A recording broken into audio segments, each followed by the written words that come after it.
Hi, welcome back to 2020. We're still doing division, but I wanted to do a video just to make it simple for you so that way you're able to help your child. We're doing the problem 298 divided by 4. This is my dividend. My dividend is inside of my carport. That's the number that I'm dividing. The divisor tells me what I'm dividing it into.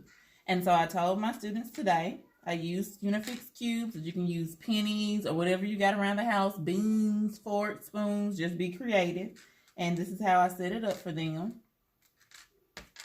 So the first number, I tell them to always look at the first number in your dividend. In this case, the first number is 2.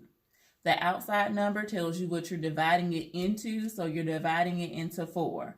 So you have to think to yourself, if I have 2 things, can I make a group of 4? No, it's not going to work. So in that case, you got to go and pick up the neighbor. The neighbor is the 9. So now I have 29.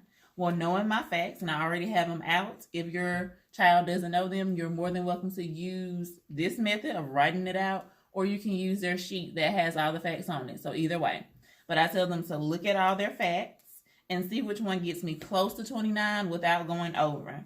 Clearly, that's this fact right here, which is 4 times 7. So they automatically know that 7 groups of 4 can be made with 29. The next step after they divide is to multiply. So they're going to multiply 7 times 4. 7 times 4 is 28. The next step is they subtract. 9 minus 8 is 1. 2 minus 2 is 0. I told them they can write the 0 or they can just leave it off. Either way, it doesn't matter. The next step is to bring it down. They're going to go back to their dividend and bring down the 8. Then it starts back over like a life cycle.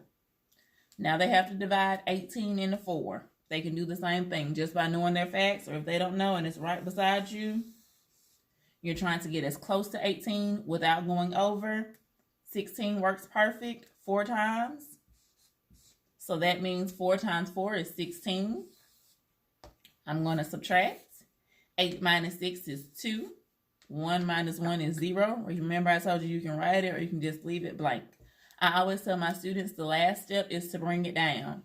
If you go back to the dividend and there's nothing left to bring down, this number that's left is your remainder. So the answer is 74, remainder 2. I hope this helps. If not, just reach out to me individually and I can give you some more pointers. Thanks and have a great day.